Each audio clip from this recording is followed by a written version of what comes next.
The temperature had plummeted to 20 degrees below zero, and Thomas Pritchard's fire had been out for 6 hours when Matthias Kohler finally battled his way through the snowdrift that had sealed the cabin door shut.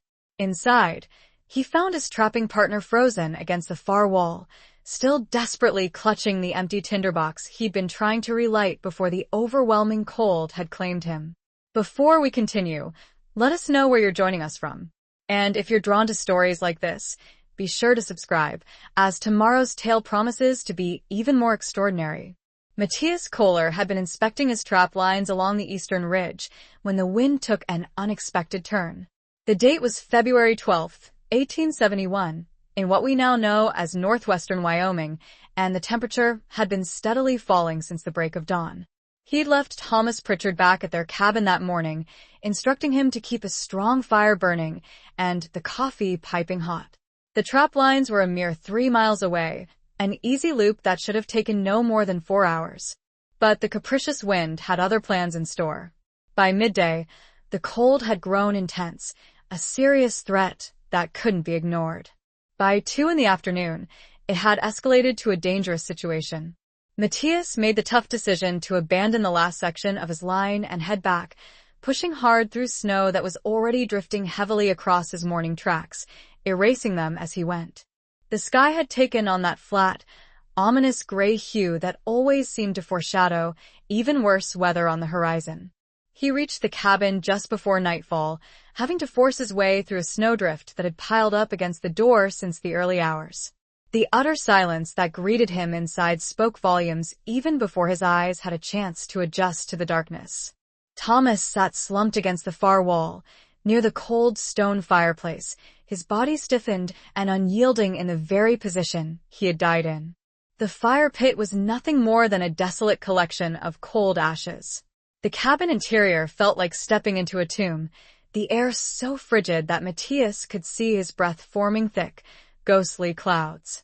Thomas's hands were still tightly wrapped around the tinderbox, his fingers frozen in a futile attempt to coax a spark.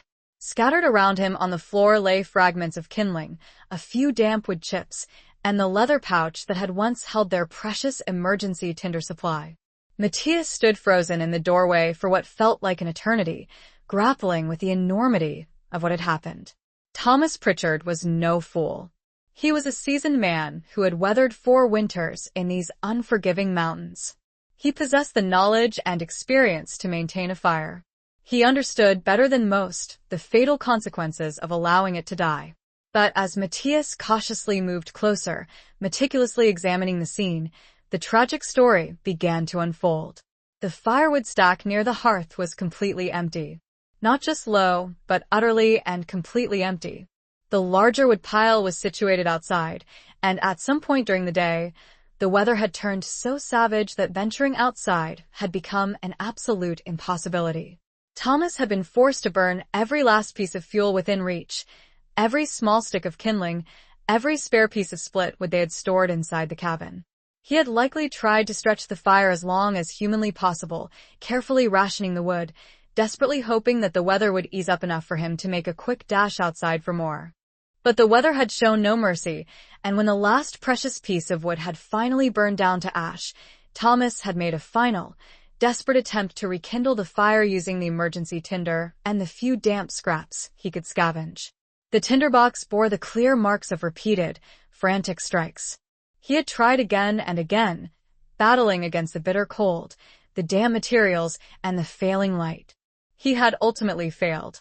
Matthias buried his partner 3 days later when the weather finally broke, offering a brief respite from its fury. He chose a spot on the hillside overlooking the valley they had trapped together, a place that held shared memories. He marked the grave with stones and remained there, paying his respects, until the biting cold forced him back inside.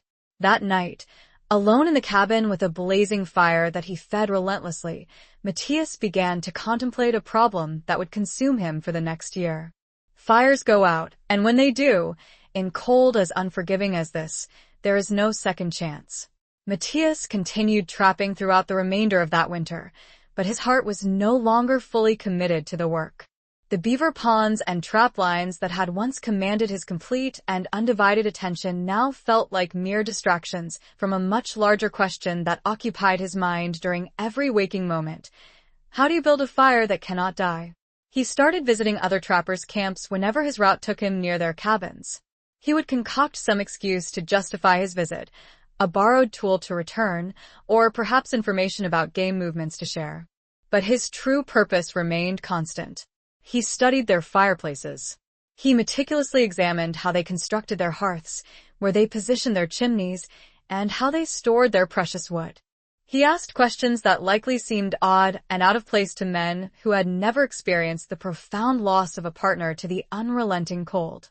Most mountain cabins employed variations of the same basic design. A stone or mud fireplace built against one wall, a chimney rising directly through the roof, and an open hearth where the fire merrily burned. The design was simple, because simplicity was all that the harsh frontier conditions permitted. You gathered stones from a nearby creek bed. You stacked them together using mud as mortar. You cut a hole in your roof to allow the smoke to escape. It worked adequately when it worked, but when it failed, the consequences were catastrophic. Matthias engaged in conversation with a trapper named William Vandermeer, who had narrowly survived a close call the previous winter. Dutch, as everyone affectionately called him, had been snowed in for 5 long days during a brutal storm. He had carefully rationed his interior wood supply, but on the 4th day, his fire had inexplicably gone out while he slept. He had awakened to a cabin so bitterly cold that ice had formed on the interior walls. He had miraculously managed to restart the fire using his emergency tinder and the last remaining scraps of bark he could painstakingly peel from the cabin logs themselves, but it had been a near-death experience. Another trapper, Luther Grimes, recounted to Matthias the harrowing tale of losing a fire during a 3-day blizzard. Luther had been forced to burn one of his wooden chairs, then a portion of his sleeping platform, and finally, sections of his very doorframe before the relentless weather finally cleared. He had survived, but only by destroying the very shelter that was meant to protect him. The pattern was undeniable and consistent. Fires demanded constant feeding. Chimneys drew heat relentlessly upward and out of the living space. Open hearths were perpetually exposed to drafts that could easily extinguish the flames.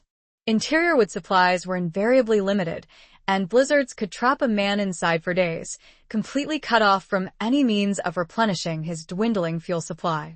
The standard solutions were obvious, but woefully inadequate. Keep more wood inside, store better tinder, build a larger hearth. But these measures only served to postpone the inevitable.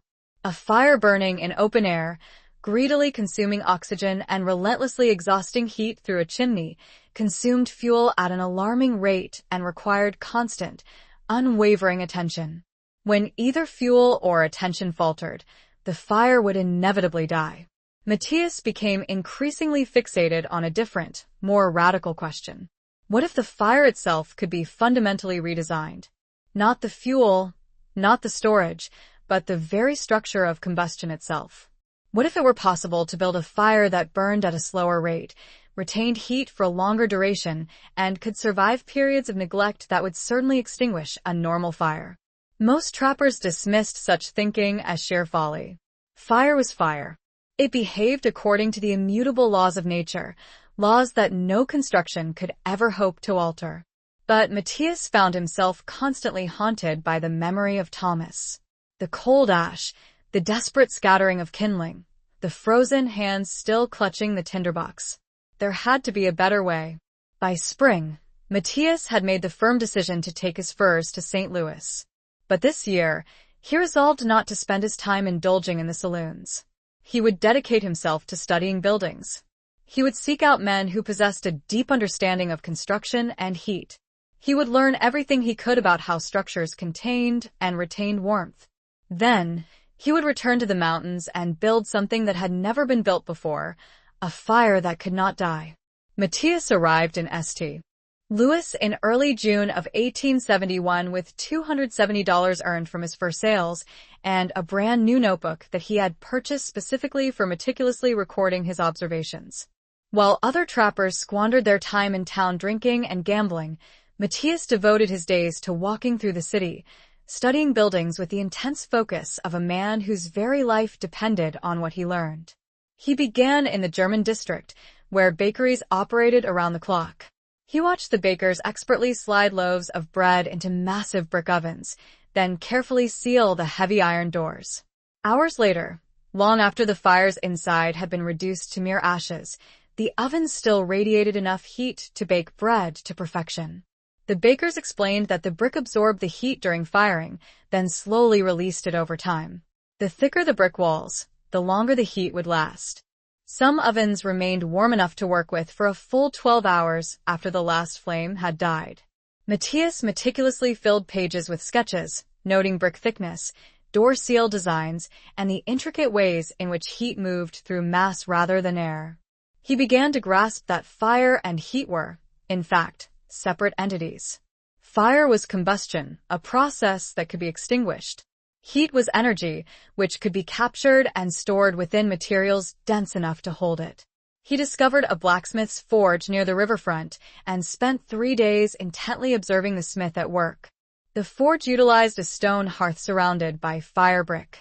When the smith finished his work for the day, he would bank the coals, carefully covering them with ash to reduce airflow. The next morning, those same coals would still be alive, glowing a vibrant red when he cleared away the ash. The smith explained that limiting the oxygen supply effectively slowed combustion without completely extinguishing it. A coal bed that was properly banked could survive overnight with minimal attention. Matthias diligently wrote everything down. Reduced oxygen, covered coals, controlled airflow. These were principles that could potentially be applied. On his 8th day in the city, he encountered old Pierre Durand in a tavern near the French market. Pierre was a retired trapper who had spent his later years working as a stonemason. He was 72 years old, missing 3 fingers from his left hand, and possessed a wealth of stories about building techniques he had learned from a French engineer decades earlier. Pierre described hypocaust systems that had been used in ancient Roman buildings. Fires burned in underground chambers located beneath the living spaces. Heat rose through the floor rather than escaping through chimneys. The floors themselves became radiating surfaces that warmed the rooms evenly. Pierre had never actually built a complete hypocaust, but he possessed a deep understanding of the underlying principle. Heat below, not beside. Mass surrounding the fire to capture it. Minimal heat loss, not open air. Matthias bought Pierre drinks for 3 hours straight, filling his notebook pages with diagrams. Underground fire chambers, stone-lined pits, floor-level heat distribution. Pierre meticulously explained how to cut stones to fit curves, how to mortar them together for optimal heat resistance, and how to accurately calculate chamber volumes for proper combustion. Before departing St. Louis, Matthias spent his remaining money on supplies that other trappers would have deemed utterly insane. Stone-cutting chisels, a custom copper dome that he commissioned from a skilled metalworker, specifying exact dimensions and rivet reinforcement, and bags of clay and lime for heat-resistant mortar. He arranged for transport to the mountain territories and prepared to return. He had learned what he needed to know.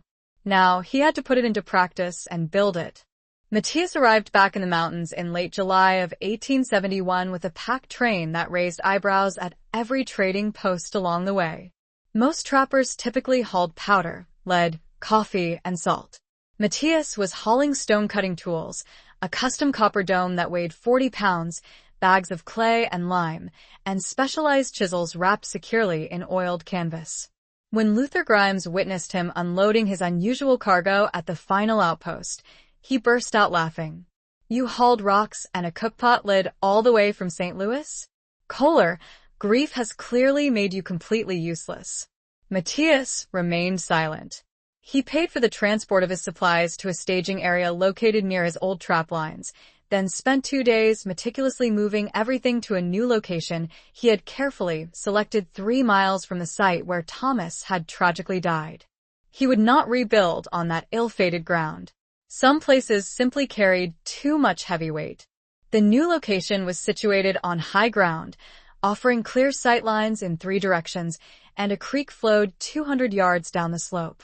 Most trappers preferred to build near water for convenience. Matthias chose elevation for enhanced visibility and superior drainage.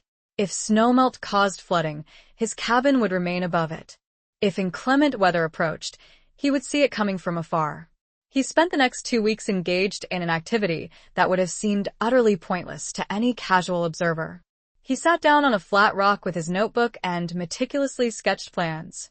He calculated dimensions with painstaking precision. He drew the same circular design dozens upon dozens of times, constantly adjusting the diameter, depth, and stone thickness with each iteration. He was designing something that had never existed before, using principles gleaned from bakers, blacksmiths, and an old French-Canadian stonemason. On paper, it made perfect sense. In practice, it would either succeed beyond his wildest dreams or kill him.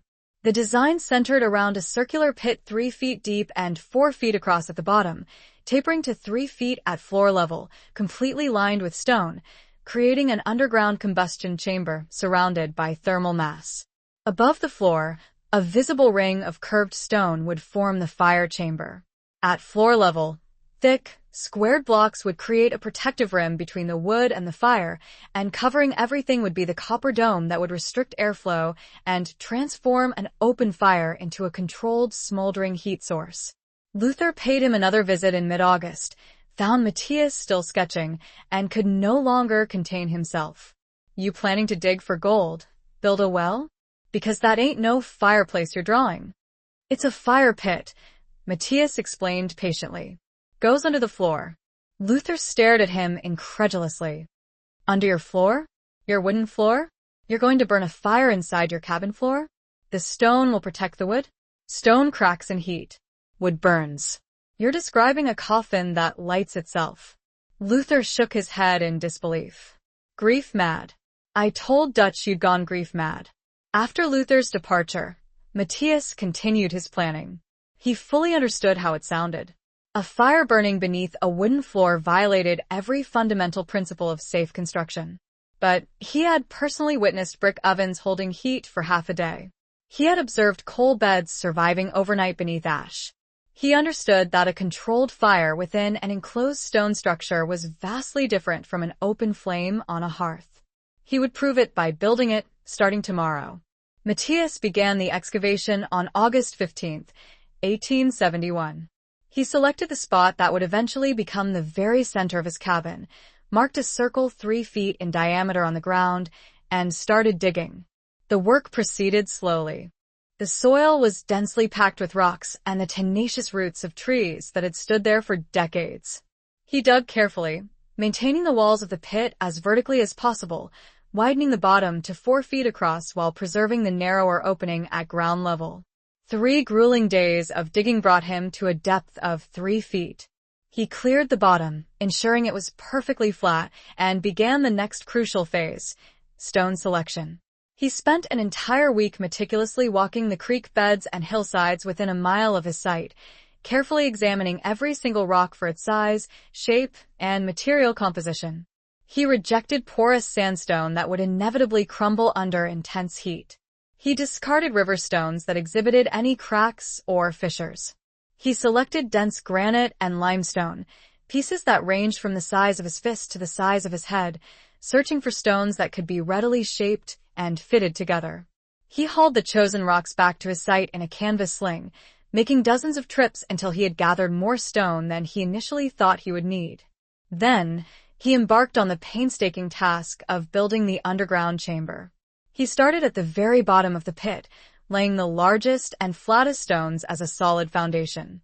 He mixed his mortar according to the precise proportions old Pierre had taught him, 3 parts clay to 1 part lime, with water added gradually until the mixture held its shape but remained easily workable. Each stone was fitted individually. He would place it, carefully check its fit against its neighbors, remove it, shape it with his chisels if necessary, apply mortar, and then set it once again. The bottom layer alone took 2 full days to complete. The walls rose slowly, curving inward slightly as they climbed toward ground level. He was meticulously creating a bell shape, wider at the bottom than at the top, maximizing the volume of stone that would surround the fire and retain its heat. The work demanded a level of precision he had never needed as a trapper. Every stone had to adequately support the weight above it. Every joint had to be tight enough to prevent the mortar from crumbling under the stresses of heat and pressure. Every surface had to be carefully positioned to reflect heat inward, rather than allowing it to escape through gaps. He worked relentlessly from dawn until dark, and on some days he managed to complete only 6 inches of vertical progress. By mid-September, the underground chamber was finally complete. The stonework rose seamlessly from the pit bottom to ground level, creating a circular column of carefully fitted rock. Above ground level, he continued building, constructing the visible fire chamber that would sit within his cabin floor. He shaped stones to maintain the graceful curve, building a ring 18 inches high. The interior diameter at floor level was exactly 3 feet. The final element of this phase was absolutely critical. He meticulously cut thick stone blocks into squares, each one 6 inches on a side and 3 inches thick. These would form the protective rim at floor level, the essential barrier between his wooden cabin and the fire burning below. He fitted 12 blocks in a perfect circle, mortaring them securely in place, creating a raised collar that would serve as the last line of defense against disaster. With the stone chamber complete, Matthias faced the phase that separated his visionary design from utter madness. He had to build a wooden cabin floor around an open fire pit without recreating the very tragedy that had claimed Thomas's life. The squared stone rim was his answer, but proving that it would actually work required testing that made his hands tremble with a mixture of fear and anticipation. He began cabin construction in late September. For walls of carefully notched logs, meticulously fitted and chinked with moss and clay. The structure was small, only 16 feet by 14 feet, with a stone fire chamber deliberately positioned off-center to allow ample floor space for living. He built the walls to a height of 7 feet, installed a simple peaked roof with split shingle covering, and cut out a door and a single window. The cabin itself was unremarkable. What came next was anything but. He cut floor planks from straight pine logs, hewing one side flat and leaving the other rounded. Each plank was 10 inches wide and 12 feet long. Laying a floor was typically simple work that any experienced trapper could easily finish in a single day. However, laying a floor around a fire pit demanded advanced mathematics and unwavering nerve. He carefully measured the distance from each wall to the stone rim, meticulously calculating angles and cuts. The planks would run parallel to the long walls, which meant that some would need to be cut in precise curves to fit snugly around the circular stone rim. He did not possess a saw capable of cutting curves. He relied on his trusty axe and draw knife, shaping each board edge by hand until it perfectly matched the circle's arc. The labor-intensive work took 6 long days. When he finally began laying the planks, starting from the walls and working inward, he deliberately left the area immediately surrounding the fire pit for last. The final planks were the shortest, spanning from the wall to the squared stone rim. Each one ended precisely at the edge of those protective blocks. The rimstone sat 3 inches above the floor level. Matthias had designed this intentionally. The raised edge would effectively prevent coals from accidentally rolling onto the wood floor. It would create a physical barrier that kept the floor itself slightly separated from direct fire exposure, and it would provide thermal mass that absorbed heat before it could ever reach any combustible material. Before even considering the floor complete, Matthias conducted a test that Luther would later describe as nothing short of suicidal. He built a fire in the stone chamber, not a small, tentative test fire, but a full-blown blaze using dry pine that burned intensely hot and fast.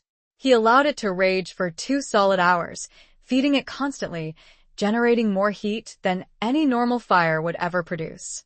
Then, he cautiously placed his hand on the squared rimstones. They were warm, but not hot enough to cause a burn. They were warm like rock that had been heated by the sun. He touched the wooden floor planks nearest the rim. They were barely above air temperature. The 3-inch gap, the substantial mass of the stone, and the carefully considered design of the chamber were working exactly as he had meticulously calculated. He allowed the fire to burn down to coals, diligently monitoring the floor temperature every hour. The wood never grew hot enough to char or even scorch. When he finally allowed the fire to die out completely, He carefully examined every single inch of the floor near the pit. There was no scorching, no discoloration, and no sign of failure whatsoever. The impossible was, in fact, possible. Matthias retrieved the copper dome from where he had stored it wrapped in canvas beneath a tarp. The metalworker in St. Louis had followed his specifications exactly. The dome measured 3 feet across at the base, rising to a shallow peak of 6 inches at the center.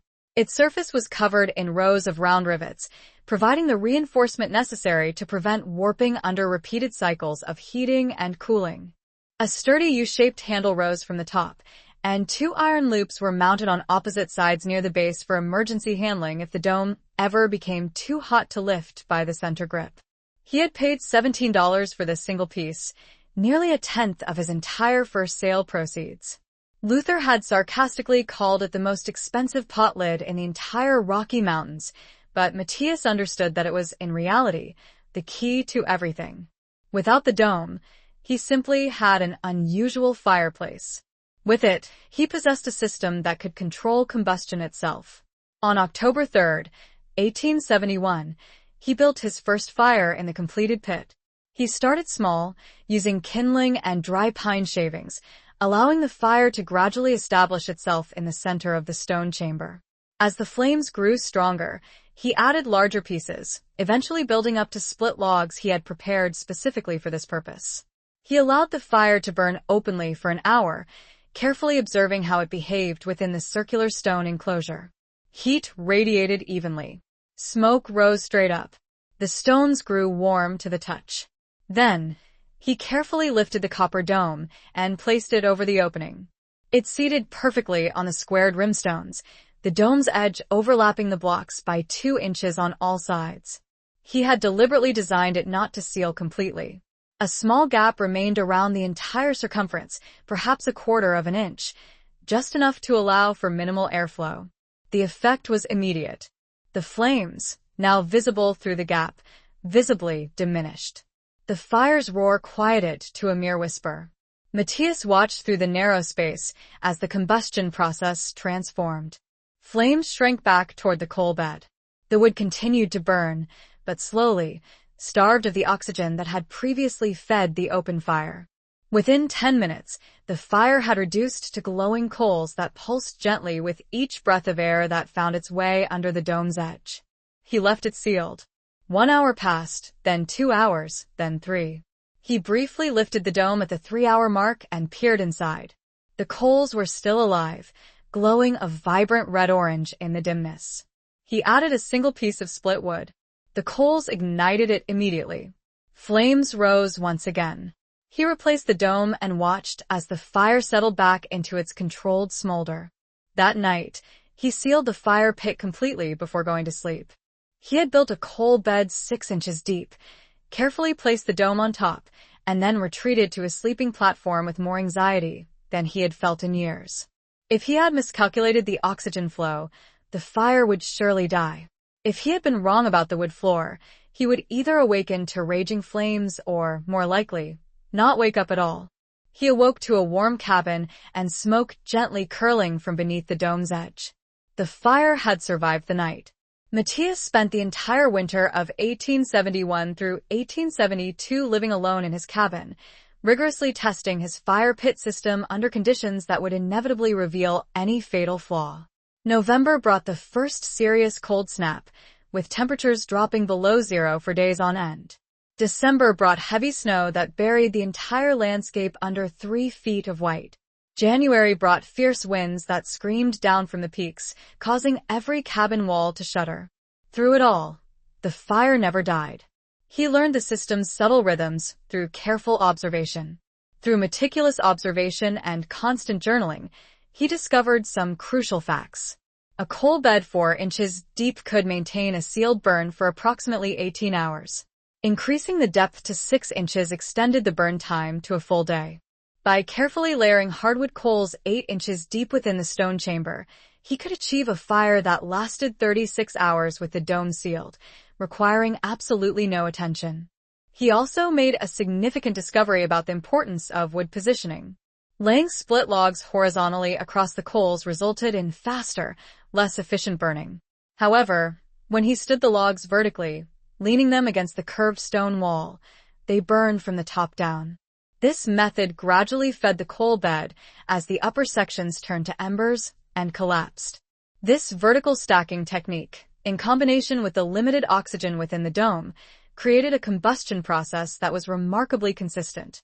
The floor of the cabin then transformed into a radiant heating surface, precisely as he had imagined. On chilly mornings, he could walk barefoot across the wooden planks near the fire pit and feel the warmth rising through the wood. The heat was distributed evenly throughout the cabin because it originated from below, rather than radiating from a single point on a wall. His cabin proved to be warmer than any trapper's shelter he had ever occupied, and he achieved this with less wood, thanks to the stone chamber's ability to capture and retain heat that would otherwise escape up a chimney. Over the months, he continued to refine his technique. He learned which types of wood produced the longest-lasting coals, discovering that oak and maple were superior to pine. Ash burned cleanly and left behind substantial ember beds. He also learned that opening the dome twice a day, once in the morning and once in the evening, allowed him to maintain optimal conditions while minimizing fuel consumption. Each opening required only a few minutes. He would lift the dome, assess the coal bed, add 1 or 2 pieces of wood if needed, and then reseal it. In mid-January, a severe cold snap brought temperatures down to 25 below zero for 4 consecutive days. Matthias decided to deliberately test the limits of his system. He built an 8-inch deep coal bed, sealed the dome, and left the fire unattended for 4 full days. He did not open the pit or add any wood. He simply lived in the cabin, monitoring the floor temperature and trusting in his design. On the 4th day, he lifted the dome to check. The coal bed had diminished to 2 inches, but it was still alive, still glowing, and still producing heat. He added 3 pieces of wood, and the fire sprang back to life, as though it had never been neglected. When William Vandermeer visited in late January and witnessed the sealed fire pit keeping Matthias's cabin warm, he stopped mocking the crazy German who built fires in his floor. The storm arrived on February 7, 1872, with a wind that roared like freight trains colliding in the sky. Matthias had observed the warning signs 2 days prior: the strange stillness, the yellow-gray clouds amassing on the western horizon, and the way his breath lingered in the heavy air.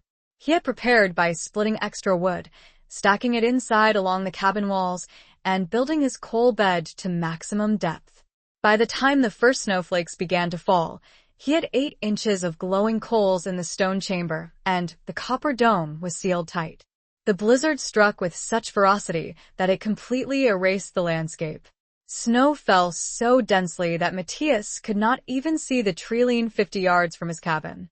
The wind drove the snow horizontally, creating drifts that climbed his walls and buried his window. The temperature plummeted to 20 below, then 25 below, and finally 30 below zero. The cold was so intense that it could kill exposed flesh in minutes and made breathing a painful ordeal. Matthias stayed inside. He had no other choice. Opening the door would have meant certain death. The wind would have ripped it from his hands, and the cold would have overwhelmed him before he could cover even 10 feet. He was trapped inside his cabin, relying on whatever resources he had within those walls. For most trappers, this situation was a death sentence waiting to be carried out. Fire required wood, and wood was outside. Eventually, their interior supply would run out. But Matthias had built something different. He opened his fire pit only once on the first day of the storm, adding 2 pieces of wood to the coal bed. He opened it once on the second day, adding just 1 piece. On the 3rd day, with the storm still raging and visibility still 0, he did not open it at all. The sealed dome maintained combustion at such a slow rate that the coals merely glowed and waited, producing a steady heat that radiated through the stone and into the floor. The cabin remained warm enough that he never needed to wear his heavy coat inside. The floor was comfortable to walk on without boots. On the 4th day, the wind finally subsided, the snow stopped falling, and the sky cleared to a blue so sharp it hurt to look at. Matthias opened his door and climbed out onto snowdrifts that had buried his cabin up to the roofline on the north side. He dug out his wood pile and stood in air so cold that his beard froze solid within seconds. Then he went to check on his neighbors. Luther Grimes's cabin was 3 miles south. Matthias found Luther alive, but just barely. His fire had died on the second night when his interior wood supply ran out. He had burned 1 chair, part of his table, and 3 planks from his sleeping platform before the storm cleared enough for him to reach his outdoor woodpile. He had survived, but his hands showed early signs of frostbite, and his eyes held the haunted look of a man who had felt death approaching. William Vandermeer had fared somewhat better, but only because he had started with more wood inside. He had burned everything within reach, and his fire had died on the 3rd morning. He had spent the final day and night in his warmest clothes, wrapped in every blanket he owned, waiting for the storm to end. 2 trappers 15 miles east were found dead a week later when the snow melted enough for travel. Their fires had gone out, and they had frozen to death. Spring arrived late in 1872, with the snow lingering into April as if reluctant to relinquish its grip on the mountains. When the trappers finally emerged from their winter isolation and began visiting each other's camps, the story of the blizzard of '72 dominated every conversation. Men compared how long their fires had lasted, how much interior wood they had burned, how close they had come to freezing, and every conversation eventually turned to the same question: how had Matthias Kohler kept his fire alive for 4 days without leaving his cabin? Luther Grimes was the first to ask directly. He arrived at Matthias's cabin in mid-April, examined the circular, stone-lined pit with a copper dome sitting beside it, and asked for a complete explanation. Matthias patiently explained the design: the underground stone chamber that stored heat, the squared rim that protected the wooden floor, the dome that restricted oxygen and transformed open flame into controlled smoldering, and the vertical wood stacking that created top-down combustion. Luther listened intently, took notes, and asked if Matthias would help him build one. By summer, 3 more trappers had visited and requested the same assistance. Matthias shared everything freely. He drew diagrams illustrating the chamber dimensions, explained Pierre Durand's stone-cutting techniques and mortar formulas, described how to calculate dome size, and explained why the rivet reinforcement was essential. He was not trying to profit from his innovation or claim credit for some stroke of genius. He was simply sharing something that worked because other men needed it to survive. William Vandermeer built the second Kohler fire pit, as they were already being called, in July of 1872. He modified the design slightly, using river stone instead of quarried granite, and creating a dome from hammered iron rather than copper. However, the underlying principles remained the same. By autumn, he reported that his system worked exactly as Matthias had promised. Over the next 3 years, sealed fire pit systems appeared in cabins throughout the northern Rockies. Some trappers built them exactly to Matthias's specifications, while others adapted the design based on available materials or personal preference. A few opted for square chambers instead of circular ones. Some built larger domes. One particularly innovative trapper even created a dual-chamber system with 2 small pits instead of 1 large one. But all of them shared the core principle: fire contained in stone, heat stored in mass, combustion controlled by restricted airflow. The technique saved lives. In the winter of 1874, another severe storm trapped trappers in their cabins for 6 days. Those with sealed pit systems survived comfortably, while those with traditional hearths struggled or perished. Matthias continued trapping until 1876, then sold his equipment and headed west to the Oregon Territory. He married a woman named Catherine in 1877. They had 4 children and operated a small ranch outside Salem. He died quietly in 1889 at the age of 56, never knowing how many men survived harsh winters because of something he had built from grief and stone. But in the mountains, in abandoned cabins slowly reclaimed by the forest, circular stone-lined pits remained, silent, empty, waiting, a testament to the man who refused to accept that fires must